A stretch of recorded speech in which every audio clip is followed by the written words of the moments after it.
All right, ladies and gentlemen, welcome back finally to another episode of From the Front Porch. I'm your host, Joshua Walker. Thank you so much for tuning back in.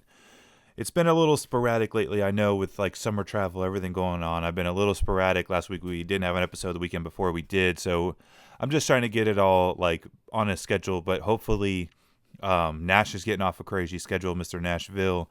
Alex has some more free time. We got a new guest today. Hopefully we might have a little regular there. But all in all, we're going to get back into the flow of things. As I mentioned, we got a special guest today. I'm not going to no spoilers until we get to the episode, but I've known this guy for a while. We both didn't know that we had like conservative content, and now we're going to come together and sort of bring them together. He's bringing a little bit more with him than I am with me, but I got the permanent vindication in the brain, so that's what I bring to the table.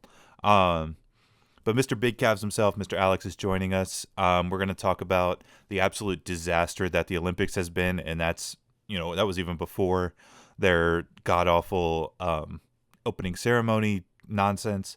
Then we're going to talk about, because we haven't talked about this yet, talk about the presidential candidate just completely being taken out, one being taken out by elites and the other being placed in by those same elites, and how they've completely bypassed the democratic process, and how, unsurprisingly, people are just like, oh, yeah, that's exactly how things are supposed to work.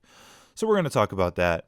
Then we're going to move on to attitude and gratitude, talk about some things that give us, grind our gears a little bit, and then talk about things we're grateful for. And then we're going to end with a tier list, and, got my Trump shirt on, got my boy, the surprise guest coming on, Mr. Big Cavs himself, real patriotic guy. So we're going to talk about our tier list for our 3 favorite things about the greatest country in the world, that is America. All that and more coming up from the front porch. Big shits and small shits, no shits like French shits. Woo!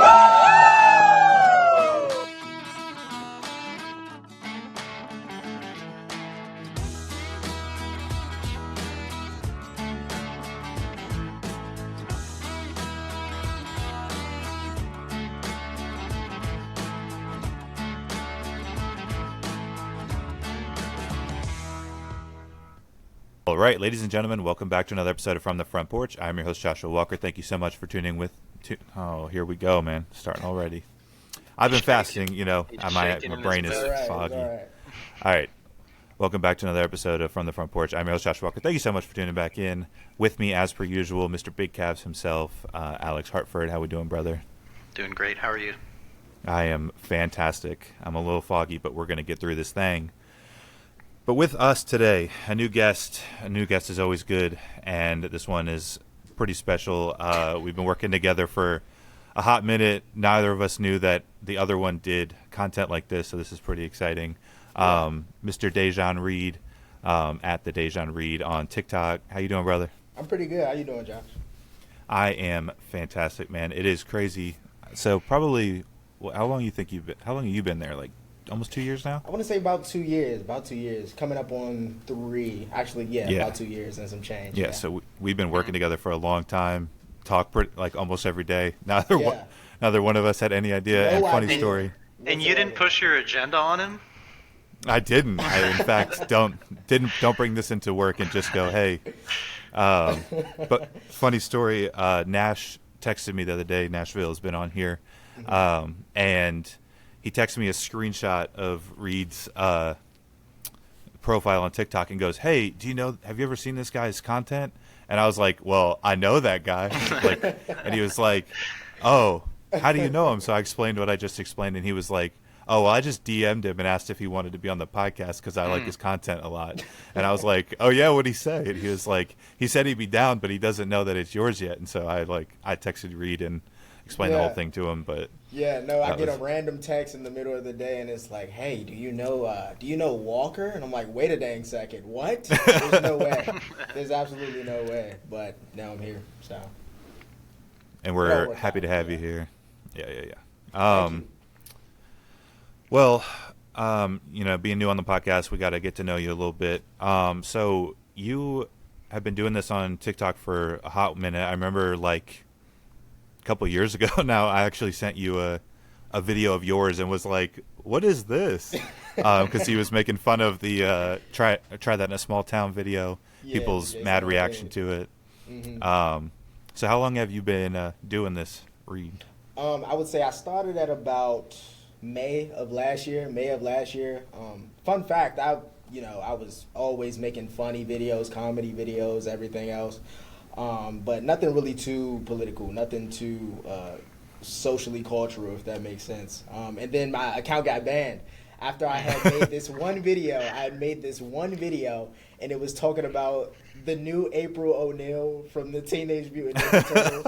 And I was like, this isn't April O'Neil, maybe Shaquille O'Neal, right? And then that's when I got, they definitely got me up out of there. They were like, wait, you're supposed to be making comedy videos. And they banned me. And I was like, you know what? I'm done with TikTok. And so a few months after that, my girl is like, you know what? Why not just start a new one? You know what I mean? You never know. And so I start a new one. And one day I'm just thinking, like, I have these thoughts in my head. And I replied to this guy who said something about how black people can't be racist, right? And that video kind of blew up. And I was like, wait a second, I'm not the only one that thinks these things. And so I just started making more videos. And after a while, I'm starting to garner more attention. And I want to say it's been about a year now, and I'm at 600K compared to that other account I had that was only at 200K. So it all worked out. Hey, yeah, that's quite the. It's a crazy thing, like when you, because like we were saying that, like I never brought this up at work. Like you kind of go through your day thinking like, oh, I think these things, but I'm not going to bring them up because like you never know, people are going to react. But actually, more and more now I bring them up because you realize that most people agree with like basic common sense things, and typically today that's more of a conservative leaning thing to think common sense things. So like if you just bring these up in conversation, especially if you don't make it like I'm a conservative and this is what I believe, but you just kind of have that conversation, most people are like, oh yeah, I agree with that. So it's funny. And speaking of you said black people can't be racist. I think Alex, we finally have our first African American man on the podcast, so I think that means we can't. I've been saying we should be doing this for forever. we're pretty diverse here. I'm not gonna lie. I know he's a different kind of white than I am, and then we got an African American man. I think we meet. Here. I don't know, man. We meet all the DEI quotas. I don't think we can get in trouble for this. I don't think that's. You might be able to win an Oscar now. You're meeting the quotas. We just need a woman on here, or we'd be good to go. Somebody, we need a woman. grab their girlfriend or wife.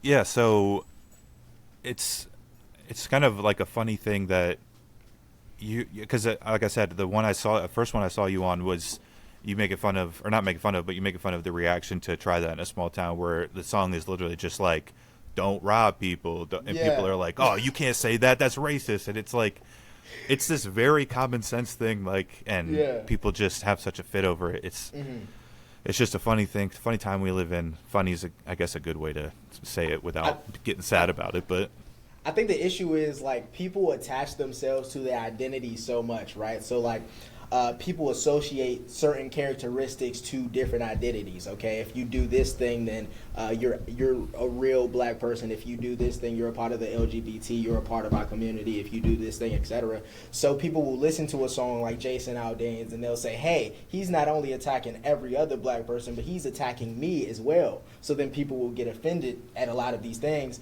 not realizing that they go throughout their day being incredibly hypocritical. Which is why in the second part of that video, I put, you're upset at him for saying don't rob people, but you're listening to Quavo, right?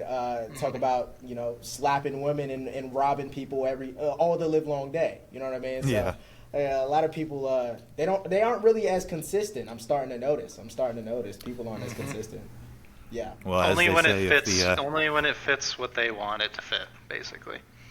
Yeah, exactly. Well, like they say, if the left didn't have double standards, they'd have no standards at all. So that's kind of how I think about it. Well, moving on.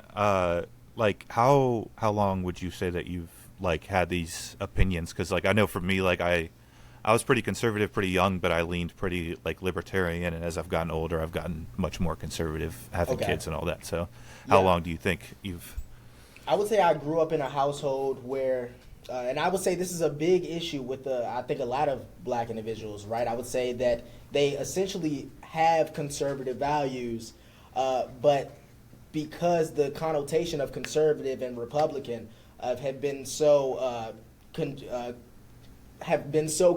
to this idea of racism, people say, well, I could never be a part of that, but you have a lot of these values. So I grew up in a household and with a family that had a lot of conservative values, but essentially white man bad, Republican bad, conservative bad. You're not supposed to think this way. You're supposed to be extremely pro-black. And so I started to kind of develop a lot of those ideologies myself, and it wasn't until I moved away, right? I moved in with a different part of my family, which still kind of thought the same things, but I started to watch a lot of different people. I started to watch Candace Owens. I started to watch Ben Shapiro, Steven Crowder at one point. And I started to hear a lot of what they were saying, and I was like, wait a second, mind you, this is in 2020. I'm like 16, 17. I'm like, wait a second, I think I kind of agree with a lot of what these people are saying, but I still kind of kept it under wraps, right? Because I was like, you know what, I can't voice myself. I'm around all these people that don't agree with me, and, I don't want to be uncomfortable. And so me making that account and starting to voice my opinions was a real big step for me, because I had only really been thinking like this for about, 2-3 years. So yeah. How is your family before you moved? Like, have they seen all your stuff, and what is their opinion on it now? So I would say, because it's me, right, there's a level of support there where it's like, okay, we're going to support you in this, and they see my stuff, and it's like, especially people aren't really going to support you until they see essentially the attention you've amassed, right? Yeah. So when they see how, okay, this is actually working for him, he's actually getting somewhere with this, is actually beneficial, it's like, okay, we kind of have no choice but to support him at this point. But I would say there's still kind of that sense of we don't necessarily agree on particular points, which they don't have to. You're not going to agree with everything on you. That's why Thanksgiving tables get as rowdy as they do. You know what I mean? Y'all aren't going to agree on everything, but I do have a lot of their support, because they know that I would be doing it either way, with or without their support. So that's a good thing to have. Yeah. That's awesome. Yeah, it's interesting because, like you were saying, that you started watching those people. I was looking at your Instagram, and you've actually like gone to like the Turning Point USA conference and that kind of stuff. Was that just like as a supporter, or were you invited there, or like what was you can't see the hat. You can't see the hat. No, but I was actually there for they had seen a lot of my content, and they kind of liked the message that I was pushing, and they invited me, because naturally, a lot of these people, they aren't really going forth on TikTok or meeting a lot of these younger audiences in the middle, which I think you kind of have to do if you want to spread your message. I think you're going to have to reach a broader audience. So I think they kind of saw what I was doing over there on TikTok and with a lot of younger audiences, and essentially kind of bringing everybody together, and they kind of they liked that. And so I went to the convention, and it was beautiful. It was amazing. Everybody was so friendly, so welcoming. I didn't even expect people to recognize me when I was there, but you had people saying like, "Oh, have you met Dejan?" And it was like, "Oh, I love your stuff, man." It was like, "Wait a second, I'm actually making a difference. I'm actually getting out there." So no, it was pretty fun. It was pretty cool. That's so awesome, man. I'm very happy for you. Yeah. Yes, sir. It's funny because like I think you're exactly right. That's like one of the big problems that conservatives have, especially getting the message across. You see it, like we'll get into this a little bit later with the Kamala stuff, but like Kamala's been popping because all it takes is like a youth movement and like the internet presence, and it can change everything. So exactly, conservatives have to stop thinking that you can just run politics the way the politics have always been run, where you have like, just people speaking good ideas and that's enough. And it's like you have to like get into these other environments where we're not usually either welcome or comfortable or willing to go into, and like get in there and like just speak common sense. And it's very popular, but there's not a lot of people willing to go into those arenas. Exactly. It's not a lot of people willing to say the obvious thing out loud, right? Because they think they'll be looked at differently.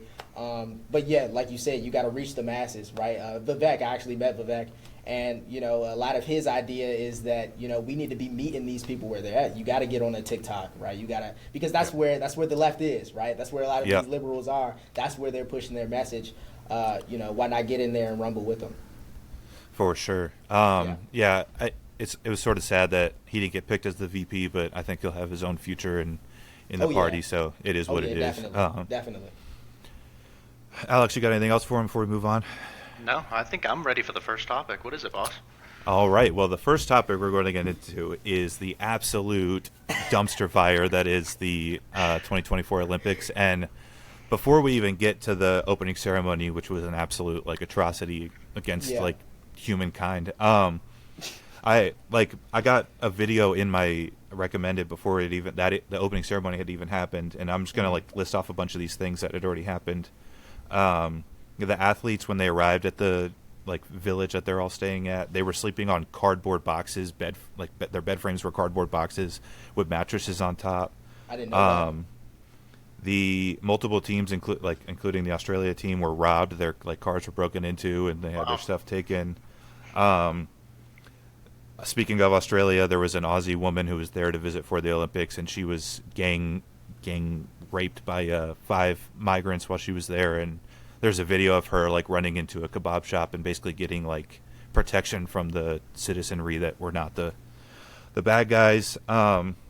The Olympic Committee tried to go green, so they didn't put AC in any of the rooms of the athletes. So the athletes have had to provide their own AC because they're it's summertime in France, so they're hot, so they brought their own AC units. The skateboard team's bus broke down, and so they had to skateboard a mile to their event because they just had to get there. There was a pitch invasion during soccer by some protesters that delayed the game by 2 hours. Argentina's soccer team got robbed while they were practicing. Wait. Is there no guards anywhere? Well, there's just security. So much chaos going on. Yeah. So, well, and it's funny you say that because the last thing I have is that it's empty. The Olympics, they can't sell tickets. The businesses that thought they were going to get all this business from the Olympics are not getting the business they thought they were. Yeah. And the businesses are saying it's because of all the security around that's preventing tourists from getting in and out of places. And it's well, is the security preventing people from getting out of places, or is it just a free-for-all where anybody could get robbed at any time? I don't know. But I guess because they were saying the security's fences and metal detectors, and it's well, you don't need anything metal to break into a car, so they're just doing it anyway. But it's an absolute nightmare there right now. And then they open the opening ceremonies, and it's just the worst thing you've ever seen. And there was the anti-Christian stuff, but then there was also the Marie Antoinette weird stuff, and it was just a whole bunch of weird, just weird stuff. I don't know what better word to explain it, but it was just weird. And I know that's the point, especially you get these progressive type of people in the advertising, agencies, and they just do weird stuff. But it's just been a really strange Olympics. Anything you guys have seen that I didn't bring up? You brought up more stuff than I had actually seen. Listen, I've heard some things about Paris. Everybody wants to go to Paris. It's so romantic, right? And then you get robbed right outside the Eiffel Tower. You know what I mean? That's what I've heard. I've heard don't go to Paris, go anywhere else because it's not what it used to be. Yeah. Very dangerous. But in regards to that opening ceremony, I mean, when I saw it, right, you have a kid standing right next to these drag queens, if you will, dancing very provocatively and essentially mocking the Last Supper, which doesn't really make a lot of sense to me. You see a lot of the things that are reminiscent of Sam Smith's devilish performance, right? Yep. All the fire and things like that. And I don't want to say, rah, this is, fire equals devil, right? But some of it is just so obvious. Some of it is just so blatant and in your face. It's how can you deny it anymore? That they're essentially pushing an agenda. Right. Well, go ahead.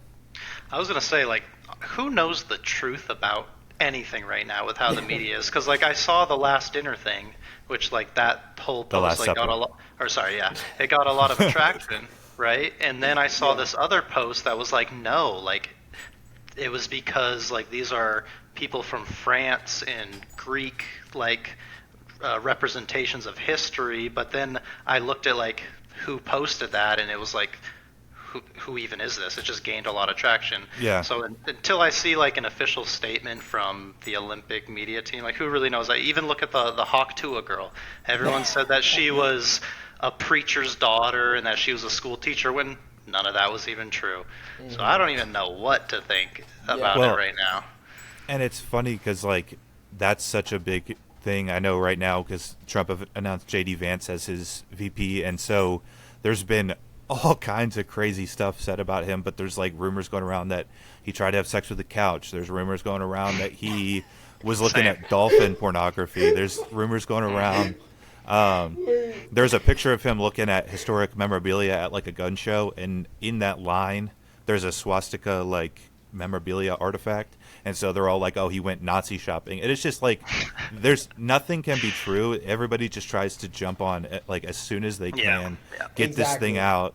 It doesn't matter that it's not true. It doesn't matter. So it's a wild time we live in. But Reed, you said that you don't understand it, but it's kind of the point. The point is that they won't do this. Like, I know it's been a big thing, but they won't do this with Islam. They would never put, like, the Prophet Muhammad up there and turn him into a drag queen because Paris would be burning right now. The point is that, like, they mock Christianity relentlessly. One, in my opinion, because it's the true religion, so you're always going to go after the one that's true. But also that, like, they don't have actual courage; they have pretend courage. So they go after the easy target as opposed to the thing that both would be more difficult, and actually they probably should go after, because, like, the West is very Christian and it's very opening and welcoming, where, like, Islamic countries are very anti-gay and anti-women and all those kind of things. So all the things they claim to hate would be smart to go after Islam, but they'll never do that because it would take actual courage and not fake, like, TV courage.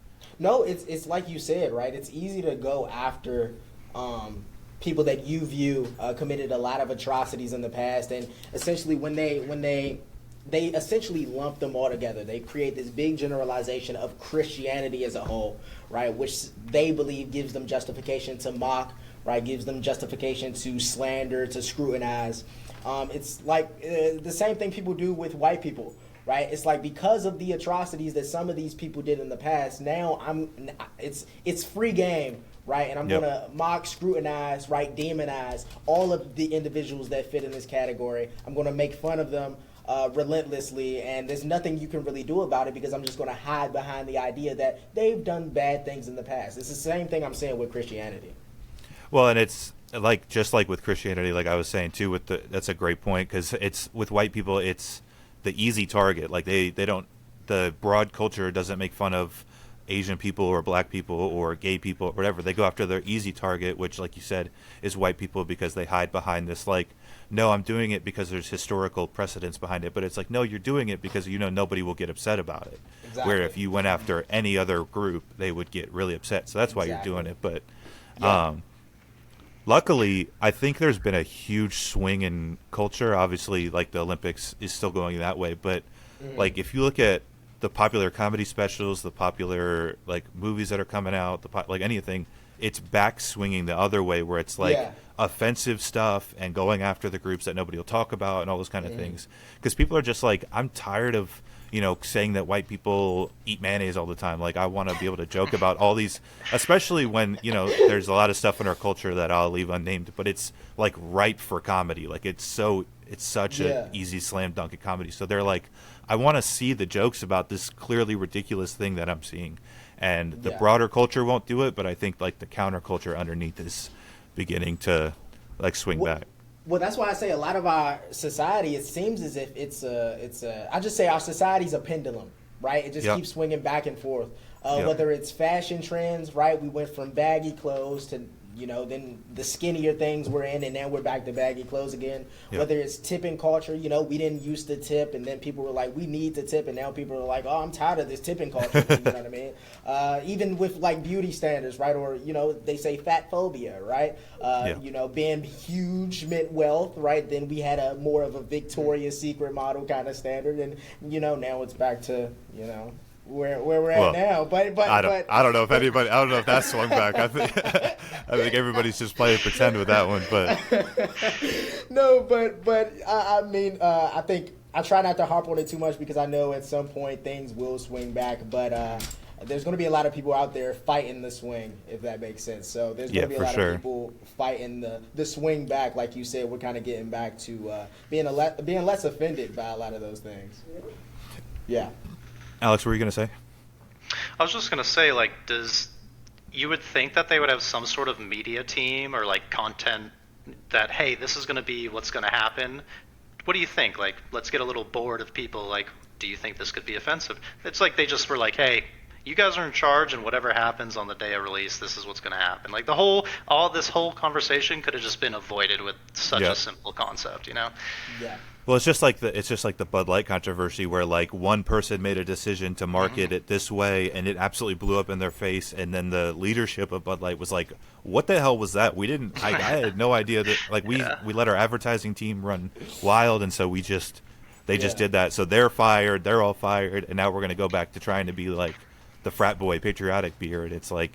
Yeah. If you had just had a meeting of people being like, "Hey, what is your marketing strategy for 2023?" and they were like, "Oh, we're going to put a man on it and say he's a woman and do all that," they probably would have been like, "No, you're not going to do that because that's going to cost us $1 billion or whatever." So, yeah, definitely.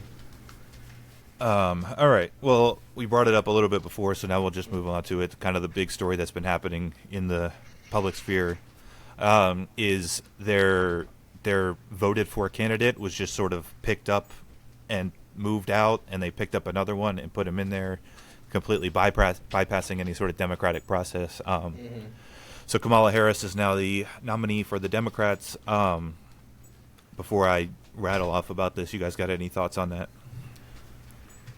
I stay away from politics as much as possible. I pay attention to what I need to pay attention to. So the last thing I heard was that she was, replacing him, but it hasn't been named. I didn't know that they officially went through with it. Well, she won enough of the delegates to actually like officially become the nominee. Well, they haven't had their DNC yet, so she hasn't officially been accepted the nomination. But assumed. Yeah. Gotcha. Yeah. I'm kind of the same way as Alex, simply because of a lot of the rules and regulations that we have, etc. But even still, I find it very interesting that nobody liked this woman, even when she ran, and now all of a sudden she's at the top of the hierarchy, right? Essentially, there's a 50-50 chance that she's going to get picked. You know what I mean? To run the country. I think it's dangerous, right? Especially when we have a lot of people claiming that they're going to vote for her because of her identities, whether it's her being black and Indian, whether it's her being a woman. I think a lot of people. What about her ideas? Yeah, exactly. I think a lot of people knew that she wasn't liked. A lot of people knew that. But a lot of people knew that she was going to be essentially catered to because of her identities, and she's an easy pawn. So that's why they. What I think happened is it was so viral, the assassination attempt, that the Democratic Party was like, "We got to do something. We got to start getting talked about, and this is what we're gonna do." Well, like you've seen. COVID. Yeah, and then he went to a lake house, and they were like, they didn't even let him know. They just wrote the statement and were like, "I'm not running anymore." And he was at the lake house, like, "Wait, what am I not doing?" Like they didn't.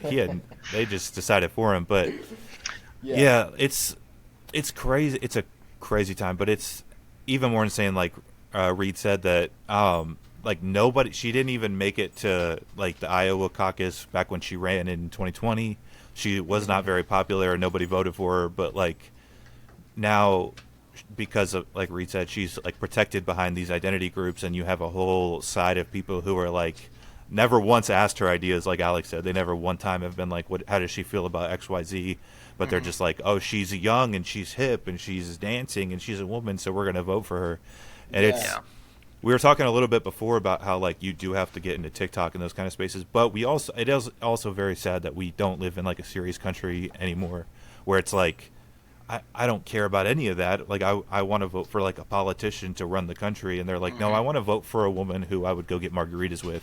Like that's who I want in the. Well, Ashley and I, as we were driving back, we were talking about like me about to do this podcast, and we were thinking like, I feel like it used to be, hey, this party has these ideas, and this is what they think will be great for America, and they're pushing that, and then this party, vice versa. It's now I feel like it's like this person versus this person, and I'm better than you. It's like a pissing contest is what it seems like now. And that's probably going to be the norm for America moving forward politically. Well, I think that, I support Trump all the way, but I do think that once we're past Trump, whether he wins or he doesn't, I don't think he'll run again in 2028. But I think once we're past him and it's like a boring guy versus a boring guy again. Like, I do think it will be against ideas, but because Trump is so celebrity and so polarizing and so all those things, they then also have to match that energy. Because like if they put up just a boring guy who's like, you know what, I want Medicare for all on this, he would never win against Donald Trump, because Donald Trump would just like celebrity him out of the race. But so now they're trying to mimic that, and I don't think she's got that kind of personality to do that, but they are trying their damnedest to get her into that sort of mold and mindset. Yeah, I know y'all are a bit older than I am, right? But Whoa! He said he was 16 in 2020. He's a little bit younger than us. But no, so like even with the 2016 election, I hadn't really paid attention to that. You know, I was still in like 8th grade. You know what I mean? But we had teachers, right, making us believe that Donald Trump was going to put us back into slavery. I think it's really undermined how much he did kind of change the way that a lot of these elections are run, or the way that people vote now, right? Because it seems as if, like you said before, then it was just boring guy, and now there's a bit of a presence to it. There's a bit of a entertainment. An aura. Yeah, there's an entertainment to it, and that can have its pros, but it can definitely have its cons. So yeah.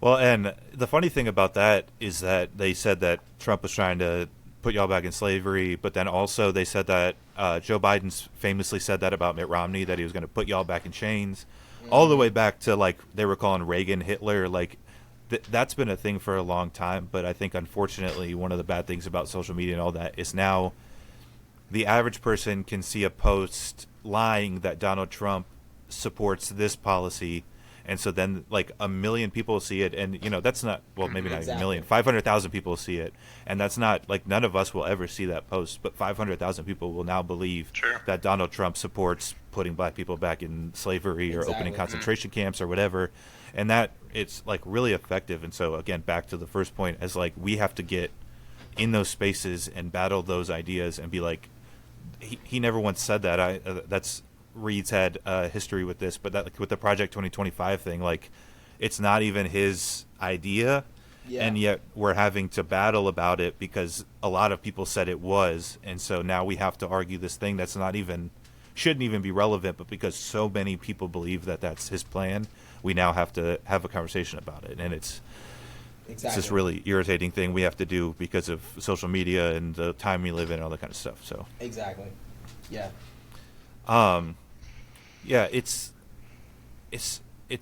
just a really dumb time. I like Alex, and I mean I've said this on here before, but I don't want to be as involved in politics as I am. I would much rather just be like doing the hobbies I have, going to work, spending time with my family, not doing any of that. But like you almost can't get away from it anymore. Like every single conversation, I mean, again, the Olympics thing, like I just want to watch the Olympics. I just want to root for USA. And instead we're having to have a conversation about their terrible opening ceremony and like which politician spoke out about the ceremony and if it's better. And it's like, I just want to watch the Olympics.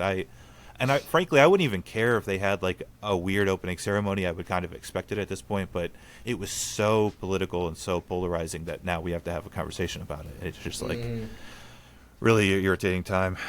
Yeah. You even look at Netflix right now. So many people are boycotting Netflix because I guess somebody made a donation to, a party. Why? Why does it matter? Just let me watch my dang Wednesday. Let me watch one thing. I mean, can't even get a McChicken anymore. Yeah. But that's a great point too, because like I'm a huge, like I've talked about this here before, but I'm a huge Star Wars fan, and so like when Star Wars stuff comes out, I just want to watch Star Wars. I just want to be able to, like, have my time where I watch my Star Wars movie, Star Wars show, go on Disney Plus. Click the Star Wars section, and it's like every step of that plan is like I go on Disney Plus, and people say you shouldn't have Disney Plus because it's because Disney's so toxic, and then you go on the app and they have an LGBTQ plus section, and it's like the black section in February, which is funny because they're so pro black, they have the black section, but only in February. Once you go out of February. And before, but now it's like, okay, now people are criticizing us for just having it in February. So are we just going to cater to them in February? Or are we going to have a black section year round, which then kind of pushes this idea of division? Why do we need a black section? So they've kind of booked themselves into a hole now. Yeah. It's very odd. So you can't stay away from it now. And then the newest Star Wars show was like super hyper political. Like they were talking about beforehand. I was going to do a whole video breaking down the whole season, but I don't know if I even want to like harm myself by spending that much time talking about it. But yeah, it's just the stupid time we live in where like I think most people feel this way. It's like I just want to enjoy stuff. I just want to go here, do this, watch this, whatever, and that can't happen anymore. And it's just an unfortunate time we live in. I have 2 kids, and I want to be able to just, we're talking about going on Disney Plus and showing my daughter some old Disney movie where there's like princesses and stuff, and I have to like quickly get to the princess section so she doesn't ask me questions about like what that is or what this is, and it's like I don't want to have to do that. I want to just be able to go. There's no reason she should be watching Blue's Clues and a drag show comes on. Yeah. Telling her how them is valid. You know what I mean? Like, there's no reason that should be happening, Why is Blue's Clues not talking about, like, addition or the food pyramid or something? Like, why are we talking about drag stuff on Blue's Clues? And they did it with Transformers, the Transformers cartoon. Yep. Paw Patrol. Bluey just brought up that somebody had 2 moms. Like, it's just like I shouldn't have to vet cartoons. Like I don't want to have to watch the cartoons by myself before I show them to her. I just want to be able to show her good content, and it's a hard time we live in. We talk about the pendulum, and I do think the pendulum is switching back, and so I try not to get black-pilled too often where I just am like, time sucks so much. I do think we're swinging back to a little normalcy, but it's it's one of those things where like I said, I don't want to think about it ever, but now I have to think about it all the time, up to and including, like we're now bringing it full circle. Like I don't want to have to think about this election all that much. I don't want to have to worry like what's going to happen in November with whatever happens, and all this. Like it used to not even matter that much. Like the policies would shift somewhat. Like Alex was saying, this person believes these things, this person believes the opposite, but like we can.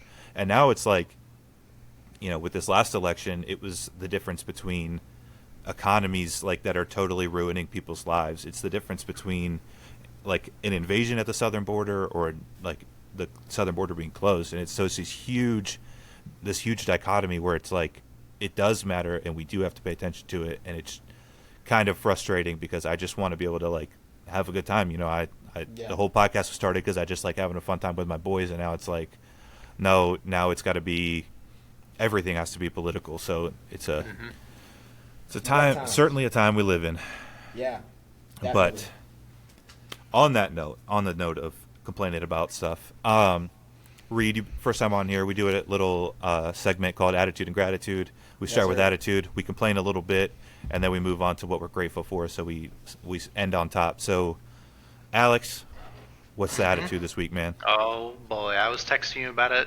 I think last night and this morning. Let's get it. Brittany Griner. Oh. Are you serious? Are you serious? You're gonna kneel during the national anthem?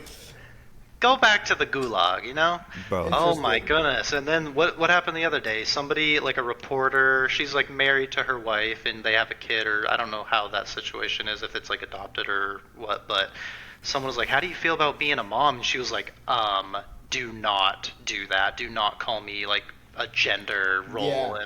And I was just like, holy smokes. She called herself Papa. Yeah. Well, I mean, Brittany Griner is a man, so like we probably shouldn't call her a mom. So, but yeah, it's just like I don't understand what else you would need to be appreciative of America other than they trade a terrorist to get you out of jail. Like I don't know what else you would need to be thankful for this country. And even just, I mean, that's one of those things like we were just talking about, but like, okay, she called you a mom. Maybe you don't consider yourself a mom. I don't know what you consider yourself, Papa or whatever, but just shut up. Just be like, yeah, I'm a parent. It is what it is. I really love, and then move it to, I really love being a parent. I love being this child's parent, and it's great. But nope, it's got to be a little political jab. It's got to be something that makes it's a big deal. But yeah, that's a good attitude. Yeah. All right, my attitude this week. I was going through a couple. I was going to do a serious one, but then it's I'm trying to move away from serious political stuff. So my attitude this week, I live in the South. I live in South Carolina. I'm from Florida. Want to live in Florida in the future. Yeah. But I am so damn tired of these bugs, man. I walked into my bathroom to take a shower, and they call it a palmetto bug. It's just a big ass cockroach. Yeah. And it slithered out from under the bath mat, and I was like, and I hate cockroaches, so I was like freaking out about it. So then I go to bed, wake up in the morning to go to work, and I open my door, and there's one in my fucking car. And I was like, I can't stand this. Then I went out and played rugby on sometime like Tuesday or Thursday last week, and it had rained and then stopped, and the gnats were just relentless to the point where I went and sat in my car for like 5 minutes because I just needed an alleviation from the bugs. So yeah, my attitude this week, I don't know how we could gas all the bugs and still have a healthy ecosystem, but when I'm dictator, that's what's happening. They do that here. They do that in Oklahoma. They say, hey, don't go outside this night. We're spraying. And then after that, for like a month, I haven't seen a bug. Well, when they spray, because they spray here too, but it kills like flies and spiders and all that kind of stuff. But those damn cockroaches can survive nuclear blast. Unkillable. Yeah. You got to buy like 3 bug bombs. That's what I do. You got to buy like 4 bug bombs, set them across the house, go to the library for a day or something. I don't know. Well, having a wife, 2 kids, a dog, and it's just like taking them all out of the house is a big pain in the ass. But yeah, I'm gonna have to nuke my house at some point. Like turn my house into Hiroshima for a evening. Go ahead, Reed. What's your attitude, man? All right, man. I was scared. I thought you were about to take my attitude. I was really scared. I was frightened because you were kind of getting there. But instead of bugs, I'm going to go with this heat. All right? Now, listen. The humidity is absolutely insane. There's no reason, right? I'm starting to think global warming is real, all right? There's no reason that I should be this hot. I can't even go outside without it feeling like a bunch of people licking me and stuff. It's just, honestly, it's the worst thing of all. Pause. Yeah, he knows what that feels like. No Diddy. No Diddy. It's the worst thing of all time. I absolutely hate it. I go in the weather, and my mood completely changes. People can see it on me. I'm sweating. I'm nasty. I'd rather be in Antarctica right now. Honestly, it's horrible. Man, so it's disgraceful. I don't so much mind the humidity most of the months of the year, but man, this July has been absolutely relentless. There is like. You're just wet. You're just like your clothes sticking to you. Like I had to get a new uniform, man. I had to get a new uniform. I had to buy baby powder for the first time ever, like for myself, because I just keep getting swamp ass every time I go outside. Like it's tough out here.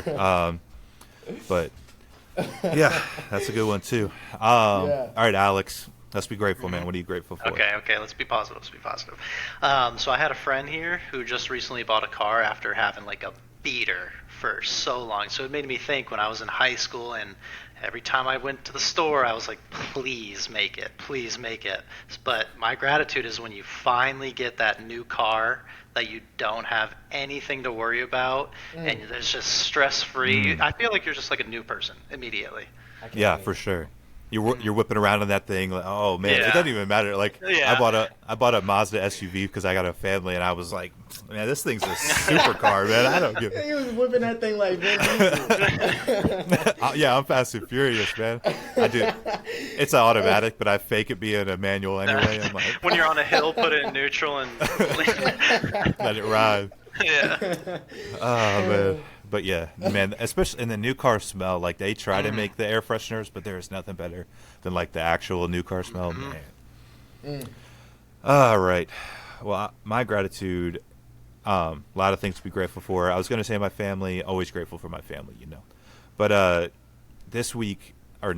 last night, my wife and I had like a movie date night while the kids were sleeping, and we watched Bike Riders. It's with Tom Hardy, the guy who plays Elvis. Like it's about the motorcycle movement of like America basically, and it's just a good movie. And I know we were just talking about it, so like there's no politics in it, there's no message in it, there's no nothing. It's just a good story. It's based on a book where this guy went and lived with this motorcycle gang and like recorded the whole thing, and they basically turned it into a movie, and it's just a great movie. And so my gratitude is just like actual good movies that tell good stories, and you can just watch it and then it's over, and then you enjoyed the movie. You can talk about it. I'm definitely probably going to go buy a motorcycle at some point in the future, because I was just watching the thing last night and I was like, man, just on that open road. But That's good. So my gratitude is just good stories, good movies. Absolutely. Nice. I like that one. I would say my gratitude, kind of bouncing off of that. Well, what it would have been. After last night, it would have been Deadpool and Wolverine, right? Go see this movie. Everybody needs to go see this movie. It's a great movie, right? But who would I be if I didn't say that my gratitude was my girl, right? My girlfriend. honestly, it's not often. Wait. Now he's going to make me look like an asshole, because I was like, I was going to do my family, but movies. And he's like, well, I'll do mine then. He switched it on. It's my first opinion. I gotta get sentimental. I gotta get sentimental. I feel you. My girlfriend, listen, it's not often that you come across somebody that kind of entails a lot of your values, as well as having those values on her own. She's everything that I could ask for and more. She's, like we were talking earlier about the TikTok, she's a big reason why I started the second TikTok, and she was like, well, that's a blessing, you know what I mean? You were going to quit everything, and you kind of just got back on the horse, and I was like, no, you're the reason why I got back on that horse. And I'm truly thankful for her, truly grateful. I couldn't imagine me being here right now without her, so W her. Hey, yeah. W for her, yeah. She's like right off screen, like. No, I mean, but I love that, because mine's the same way. It's like with this podcast, again, it started with Alex and I talking on the porch, and then I brought up the idea of like turning it into something like this, and my wife was like, full steam ahead, do it. Even just today, I was hanging out playing Xbox, and she came in and was like, hey, I cleaned up the podcast room, so like it's all good for your podcast tonight. And it's just like that full level of support is like, there's nothing better than having a teammate right next to you that's like fully like you said, in tune with your values and in tune with what you want to do. Exactly. She comes to all the sports games I play. She supports my podcast. She takes care of the kids while I work. So like, yeah, nothing better than having a teammate, man. That's good, man. It makes me happy, man. It's beautiful. Yeah. It makes me really happy. Yeah. All right. Well, while we're being happy, then there's no better topic, well, other than the lovely women in our lives. We're all lucky and blessed to be living in the greatest country in the world. Even with all the complaining we were just doing, it's the absolute number one. Couldn't be better. So we're going to go over our tier list. I'm sure there's going to be no debates for the greatest things about living in this country. Alex, you started Attitude and Gratitude. You want to hit me with your tier 3? I got you. So you saw where I am, in the middle of nowhere, Oklahoma. My number 3 is the diversity of food. Even though I'm in the middle of nowhere, I got sushi, I got burger, I got Mexican, I got everything. So in America, best food and best portion sizes. Hell yeah. That's why, I mean, that's why we're fat, but it's fine. Damn it! He took my dang tier 3. He took my. I was literally going to say portion sizes. All right. There's no reason I should have this big of a damn thing of cheese puffs. Except that you're illegal. Damn free to do it. Freedom. That's what that is. I'm gonna let Josh go. I'm gonna have to come up with a number 3. All right. Well, on that note, real quick, of portion size, there's nothing more irritating than when I'm watching like Kitchen Nightmares or whatever, and they're like, "Why are the portions so big?" Or Gordon Ramsay's talking about it's like, because that's what I want to eat, man. I want to eat my body weight in tortilla chips, man. Like because I'm free to do it. But my tier 3 is going to be a little bit different. My tier 3 was the food in America, because like. Italy's got Italian food, and that's great, and it's amazing. And Spain's got Spanish food, and Japan's got Japanese food. We got it all, baby. Like actually, we have Americanized versions of those things, but you could find a traditional Japanese place. You could find a traditional Italian place. Yeah. And so we have all of the greatest things of all those countries, but within like a drive or even on like if you go on vacation, you can experience a totally different cuisine and all those cuisines that you were looking for. So, I just got an app that tells you which restaurants don't have seed oils, and it's like the fact that we have such a wide variety of cuisine that you could find this very specific like area of restaurants. It's just couldn't be better. Couldn't be more happy to live in a place like this where you could just eat whatever you want. And again, like Alex said, sometimes it's a little dangerous, but also in America, we've got a gym every 4 feet that you could like go to and deal with that. So my tier 3, definitely. The food in America. Definitely. Listen, man. All right. Well, since he took the portion sizes, I think I'm gonna have to go with something a little bit more personal. I've been watching a lot of reels lately, and they kind of showcase a lot of these different countries and their hygiene levels. And I'm like, God, I'm glad to be in America. Now, listen, I know there's certain places in America where the hygiene is definitely not up to par. New York, Philly, California.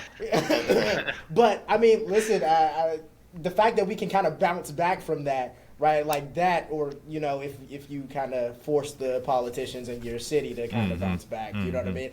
It's a beautiful thing. I'm so glad that I'm in a place that kind of cares about the way that they're presented or their appearance, because if I was in any of these other places, and I'm not trying to be xenophobic, guys, but it'd be pretty rough for me, especially looking at a lot of their hygiene, looking at the way that they kind of handle a lot of their things. I'm not going to name any country specifically, right? I'm not going to name any country specifically. I will, man. The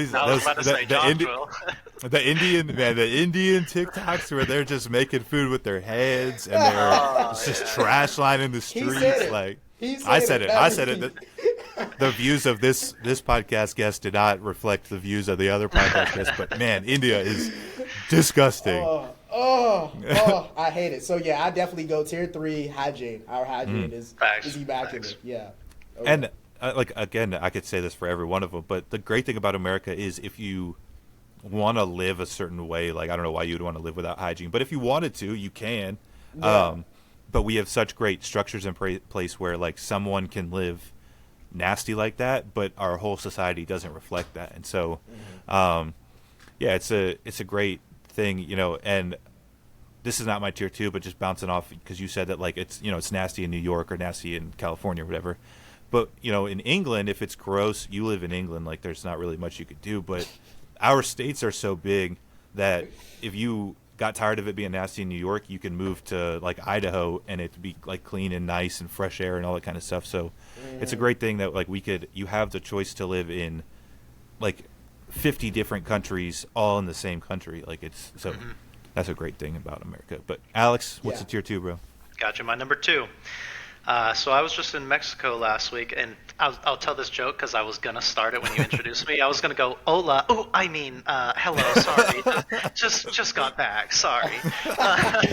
But so the Tulum airport just got built like a year ago, and it's like an hour from the resort that we were on. And 55 minutes of that hour drive, I was watching these people build houses, and I was like, holy shit, there is no way that is safe. So the fact that America has just rules and regulations on how stuff is done, thank you so much, because I did not feel safe at all.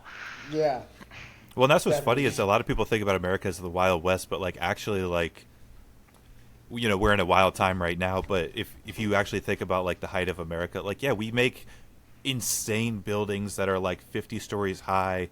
They go up in like a few months, and like we do that because we're America. We're great. We could build whatever we want if we really wanted to.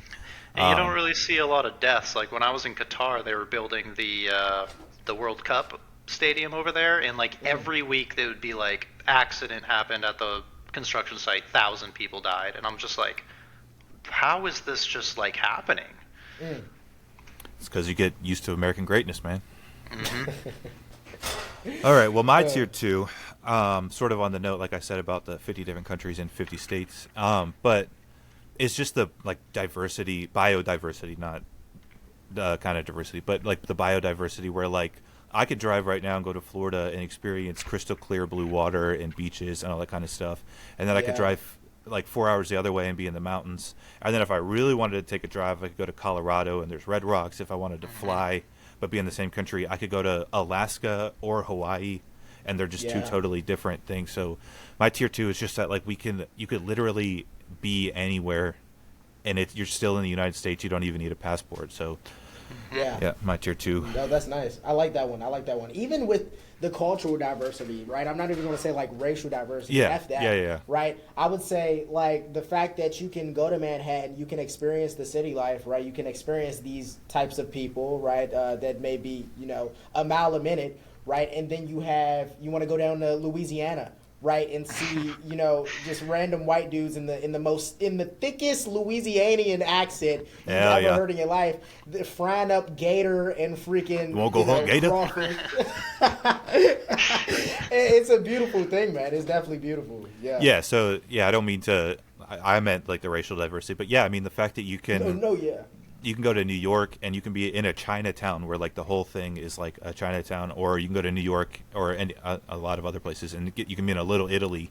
So it's like a lot of like you could basically be in an Italy in America, and yeah, you can be in any kind of like environment. You could be around any kind of people, and like for the most part, we all share the same values, and so it's like a great thing. I like that term that you said though, biodiversity. I haven't heard that term, but that's a clean term. We're very biodiverse. I'm gonna start saying that. You're gonna see me at work, and I'm gonna quote it. Just throwing it out. What'd you this weekend? Oh, I experienced America's biodiversity. This weekend. I think for my tier 2, right? We moved on to this tier 2. Okay. Yep. For the tier 2, I would say pro wrestling. Okay. Now, I'm a big wrestling guy. If anybody knows me personally, they know that I'm big on wrestling. And obviously, wrestling doesn't just exist in the Americas, but only in America are you going to get a Texan redneck who drinks beer, but he'll also like suplex you off the top rope into like a bunch of tables and shit and smack you across the head with a chair. And people, there's tens of thousands of people that will come to these events and cheer at the top of their lungs like they're at a soccer event. It's such a beautiful thing, and I feel like only in America do you get the best quality of that. Right, I don't know where I would be today without pro wrestling. It's one of the greatest stories, one of the greatest forms of entertainment of all time. If you don't watch it, I would advise you to definitely try to get into it because it's definitely good. Yeah. Well, that's funny because my tier 2 was originally going to be just the sports in general, because like we've got the NFL and the college football where you got these gigantic stadiums full of 60,000 people all roaring for it. Or then you go over to basketball and you get the same amount of crowd, or hockey, you get the same kind of crowd.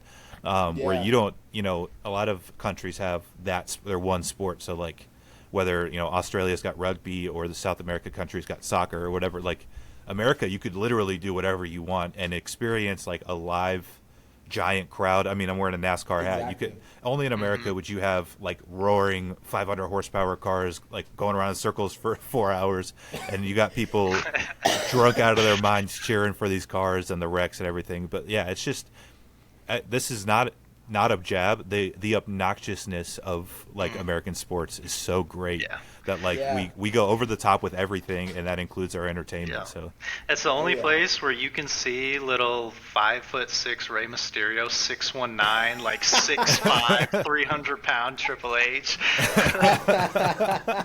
Oh yeah. Like, we make dreams happen, man. America, where dreams right? Where dreams happen, man. Yeah, I guess that's somebody's dream, but I don't. He did talk about licking on himself. So. No, I'm saying the fact that here, right, like he was saying, you could be 5'6" and 6'19", a 6'5" dude. The fact that you can be in a street interview, right, and essentially talk about Hulk Tua, and now you're about to get your own reality show. Listen, people completely underestimate the opportunity that people seek in America. There's no other place where this happens. Why are you famous for saying Hulk Tua? It's because you're American. It's insane. It's insane. Yeah. Hell yeah. Yeah. All right, Alex. I'm sure, like I said beforehand. Should we all say it at the same time, or? I don't know if there's any latency. I don't know. But, you said you don't really know what your number one is, so I'm concerned about that a little bit. I feel like I'm wondering if I matched up with y'all because he kind of gave me a hint and said it should be all the same thing, and that was one that I was thinking about. Hopefully, it's all the same thing. But we can try it. We can try it. It Okay. might be off a little bit, but we'll try All it. right. All right, let's go. Tier 1, everybody, in 3, 2, 1. Freedom. Freedom. Oh. Wait, Well, I guess that's kind of along the same lines, but it's along the same line. It's along the same lines. all right, Alex, No, go that on counts. your freedom round. Well, like you said, just the freedom and the land of opportunity. You aren't you can literally do whatever you want. You aren't like, I mean, China. You could be the world's greatest brain surgeon. You still got to do 2 years in the military at some point in your life or something like that. And you can be born poor. You don't have to stay poor. America, baby. America. Miracle. Yeah, I mean, like, same thing. So, but just that you can be and do anything you want to be, and you can be anything you want to be and do anything you want to do, and that you're never stuck where you're currently at. So even, if you are 25 and you lose your job, you could still make something great of yourself because it's never over for you in America. Like Alex said, if there's a chance they could put you in a concentration camp in China, but I mean, even in like the European countries, they don't have nearly the financial freedom that we do. So like, where if you just lost it all at 25, you're kind of done. Where in America, like you're just getting started. Then like you're just starting a new chapter. Endless opportunity. Endless, and No. for everyone, like whether. And a lot of people don't believe it, but whether you're black, white, blue, orange, or gay, straight, or whatever, like you could be anything you want to be, do whatever you want to do. So. Some people get born with good RNG and already have a head start, but that doesn't mean you can't catch them. Exactly. No, touching on mine, right? I think at work I was talking to Josh about this Dave Chappelle skit where he's talking about what is it, buckshot, duck shot, right? Is it what? Is I don't it? think you were How's talking it to me go? about. No, remember I was talking about how, essentially Dave Chappelle, when he's in this, he's talking about how he goes downstairs and he essentially he cocks his gun and there's a crackhead in his kitchen and the guy gets scared and he asks him to choose, you want buckshot or duck shot or something like that. What's more free, right? What's more free than hearing some wrestling in your kitchen, especially compared to other countries? What's more free than hearing wrestling in your kitchen and you tell your wife to just sit right there, right? I'll be right back. Yep. You grab I don't know too much about guns, right? But I know how they work, right? You grab your joint, you grab the shoddy Bugatti and you walk downstairs and you cock that dang thing and you tell them you got 5 seconds before I start letting loose, right? That's pretty free to me. It's a beautiful thing, right? The idea that you can protect yourself, especially against tyranny, it's an amazing thing. And I'm glad that I just turned 21 because, I'm about to reign supreme. I'm about to reign supreme. That's all I'm gonna say. Well, it's funny you say that because on a serious note, one of the greatest things about American freedom is I do a lot of stuff. I go off to like places by myself and leave my wife and kids here by themselves, and I'm not ever worried about it because we have the freedom of the great equalizer. So if somebody were to decide to fuck around and find out coming in my house, my wife isn't sat at home like going to be a victim. She's going to be able to protect her family from whoever decides to come in. So a lot of people, I don't think it's a lot of people, but some people like don't like the Second Amendment, but it's the great equalizer, and it's a wonderful thing that like the women in our country don't have to worry about. I mean, obviously there are still bad guys and there's still bad things that are going to happen, but if you were to take care of yourself and like carry this thing around, you at least have an equalized chance of not being a victim. So it's a wonderful thing, and then that doesn't even account for like all the other amendments in our Constitution that like allow us to do this. I mean, there are countries around the world where we would be like imprisoned or kicked off everything, or bank accounts taken away, but I'm not ever concerned about that here because we have great freedom and great opportunity. Yeah. Absolutely. No, I completely agree. Like I said, I mean, I'm short. Right, Alex? You didn't know this, but I'm pretty sure myself. You look pretty tall. People say that. They actually say that. But no. Some people say that. Not me, but some people, they say that about me. They say, Reed, you're really tall. I'm the tallest in the world. They have to build a wall to see me. No, but nobody's taller than me. No, but I would say the fact that a short guy like me can actually take on the world, and kind of do what I'm doing is a beautiful thing, and I think that's evidence that people, no matter who you are, should just go out and kind of get at it. Hell yeah. Yeah. Yes, sir. Hell yeah. Well, what a great end to a great podcast. Yeah, before we get out of here, we normally do a little last words. So, Alex, you got any last words for the people? Just no, I got nothing. I thought I could think of something off the spot, but you didn't think anything expiring while you were sitting actually, on the beach in Mexico? I didn't have a thought in the world. I was drunk off my mind. Well, Nash is missing, so just do better. Be better. Be better. There we go. Nash is always last words. I'll let Reed go last. So my last words, just we were talking about it a little bit earlier. Just enjoy yourself. You get one shot at this life, and so there's a lot of crazy things going on. But do everything in your power you can to just enjoy yourself a little bit. Laugh, smile, have a good time, hang out with your friends, hang out with your family. But any way you can, enjoy yourself. No, I like that one. Bouncing off of that, enjoy yourself and also take advantage of the opportunities that you have. Recognize how privileged you are to live in this fantastic society. No society is perfect. No civilization is perfect. Sure. But acknowledge that you're in America, right? You're an American. Even if you aren't an American, right? I would say get on over here, right? Legally, well, of course. Legally. Depending on who you are. Guys. Legally, guys. But no, there's no better place to be, especially for me. And yeah, I would say again, recognize how privileged you are. Take advantage of that. And take on life head on. Don't let anything stop you. Don't let anybody claim that you can't do anything because of what you look like, because of how do I say this? Because of what you look like, right? Because of how you identify, etc. None of it matters, right? Especially when it comes to taking on life, regardless of your identity. So yeah, I think it's beautiful, the freedom that we have, and privilege is not to be taken for granted. Use it.